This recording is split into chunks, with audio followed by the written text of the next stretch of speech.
Hi folks, 9toenelson here. Today I'm going to be doing a little video that's going to be mainly for the purpose of camera testing. But we're also going to encounter a lot of potholes as I go along because it's spring, early spring, and let's see how we handle those. Hopefully it'll go well.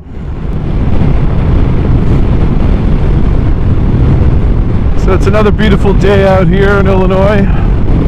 I've got a little errand I have to run, so I figured I'd bring you guys along for the ride. It's about a 45-minute trip to where I have to go. If you'll notice, I've got a couple extra cameras running. Again, this is a bit of a camera test. I still got my 2.8s going here, and in the back I've got Hero2 silver and an old GoPro8 Found a neat little mount online that allows me to mount them side by side, and my idea was to do exactly what I just did, put them side by side and have them facing opposite directions. Same angle though, so I've got the exact opposite angle, and I thought it might be an interesting look. We'll see how that turns out. Hopefully it's something that looks good. Even if the cameras aren't going to give the best quality, the idea may prove to be worthwhile down the line with some improved cameras. So like I say, it's a gorgeous day. I'm actually sweating right now. It's about 47 degrees, and well, I think that's the high. Maybe it's a little less right now, but I've got my gear on again today, but not plugged in, so I don't need it. Like I said, it's toasty in this, what I'm wearing right now. So this is a weekday afternoon, and traffic's pretty fair, and as I said, there's definitely a lot of potholes about. I've seen them for the last few days increasing, not only in the amount of potholes about, but the size of the potholes about. I know there was a report just a couple days ago in the city of a pothole on the expressway that took out 6 cars and that it flattened their tires. Now, the situation of being on a bike and encountering a pothole like that, or any pothole for that matter, of course you want to try to avoid it. You want to keep yourself from having anything that's going to potentially damage your bike or damage you. Find yourself in a situation where you get completely caught off guard and it unsettles your suspension in a way that gives you a bad reaction, tank slapper or low side, whatever the case might be. You want to try to avoid that, be prepared for those situations mentally. Of course, you want to keep scanning all the time, you know, all the stuff that we've learned, but over time we sometimes allow to slide a bit.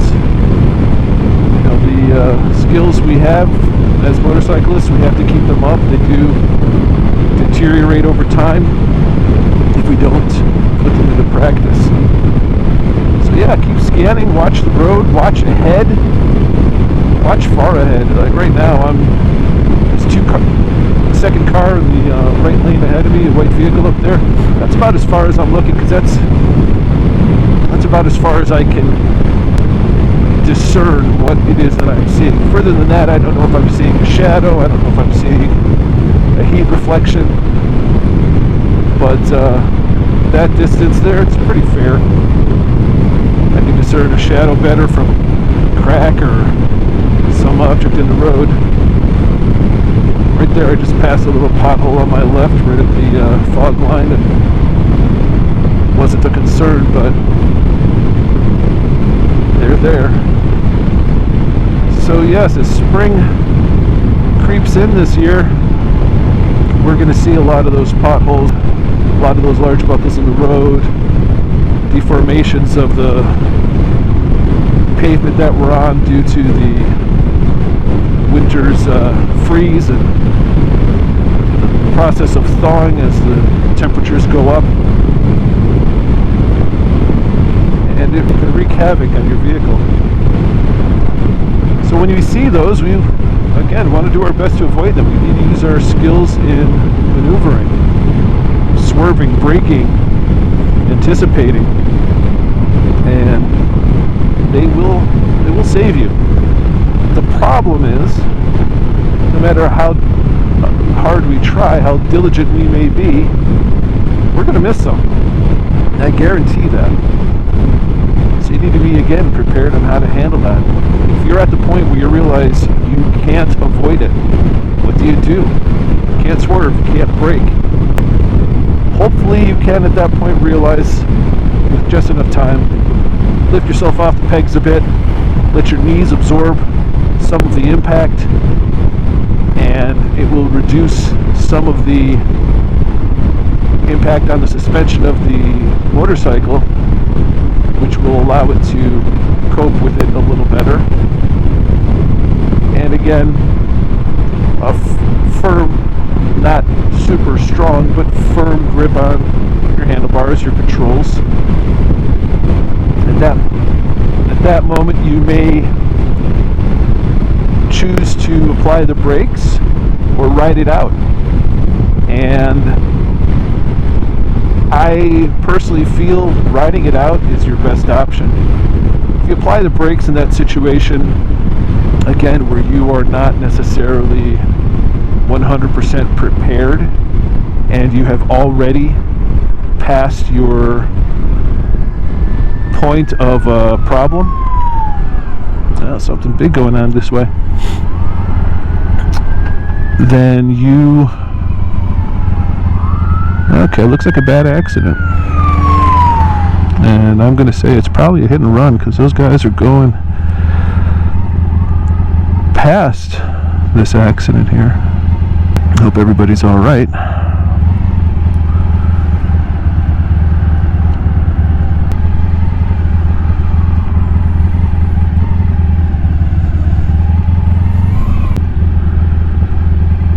Focus of my video has just changed.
Back on the road after a little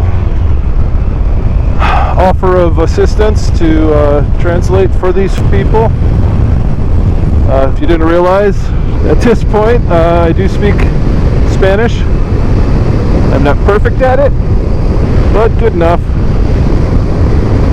My mother is a little disappointed in that fact, but hey, I do my best, and I think that offering that skill when people are in need is a good thing. So, where did I leave off? Potholes, maneuvering, standing up to absorb, braking. Yeah, if you feel you're at the point where you can't avoid striking that pothole, you have a choice of braking, continuing to brake, because I'm sure at that moment you've already begun to apply those braking skills in hopes of diminishing the potential outcomes. And I would say, from my experience,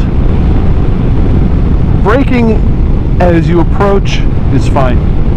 Good thing. It will help diminish the impact. It'll help diminish a lot of things.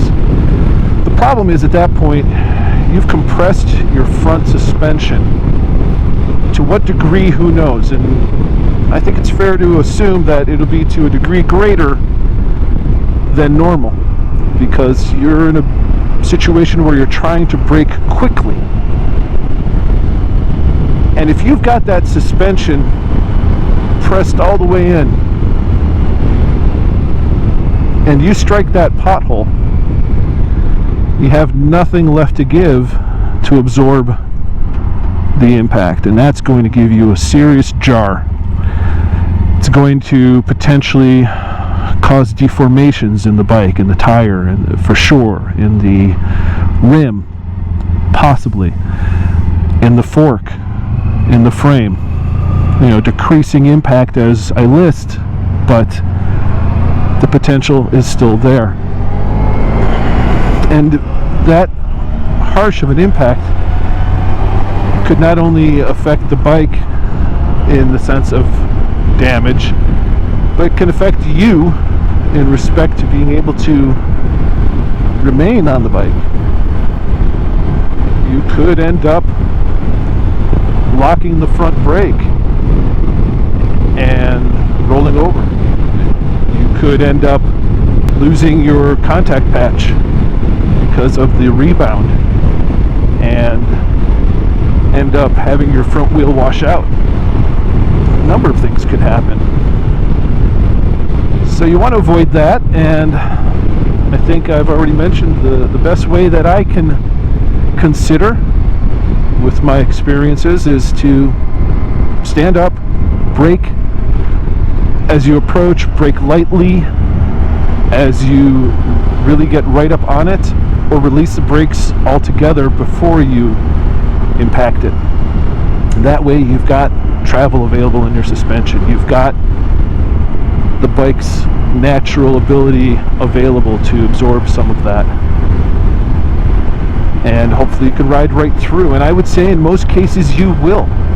You'll be just fine. A little jarred maybe. You want to pull over, check your tires, check your rims, but I'm sure you'll find that you're okay.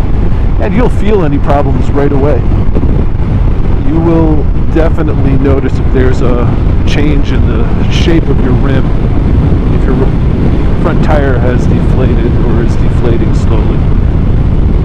Be aware, be cognizant, act accordingly at that point. Don't feel like you can ride it out the rest of the way to your destination necessarily, because that may not be safe. Change in the shape of your rim is really unsafe, and your tire slowly losing pressure, that's not going to help you, especially when most of your braking is coming from the front and is being applied by that tire. So some things to worry about in this early part of the riding season, some things to be aware of, I should say. Don't let that scare you. Don't let that keep you from enjoying this wonderful pastime. Don't let it cause you undue anxiety. Just like everything else on these motorcycles we love to ride, you have to be aware of what you're doing and how you're doing it. You want to make certain that you make it to your destination safely and still have fun doing it. And we can, in spite of these factors that we may not encounter frequently, but we know they exist and they will persist. They don't go away just because we don't like them. Now I know coming up here that there is a large area of pavement that has begun to deteriorate, and people have been calling it as a pothole. I won't call it that because it's not deep. It's the top layer of the asphalt that's worn away. There is solid pavement beneath it. You see it here on the left. But it is something that, if you're not aware of it and you run through it, it does jar the vehicle a bit, car, motorcycle, whatever. So of course, if you're aware of something like that, do your best to avoid it. Alright folks, I'm going to call it a day. It's been an interesting ride. I enjoyed it quite a bit. I'm going to continue to my destination and make the best of my return trip.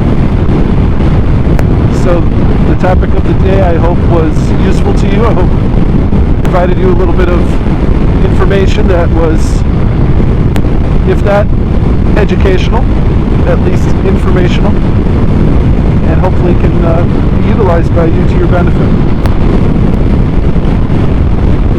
So again, please come back, check out my channel, tell your friends, have them subscribe and be made aware of upcoming videos with the notifications bell. If you have any questions or comments that you want to share, I'm very happy to attend to those, so leave them down below in the comment section. And check out these other videos that you might find interesting that are posted up on either side of my head. And when you're out there riding, folks, please make sure that you are doing your best. As I always say, ride safe, ride smart, and have fun. Bye.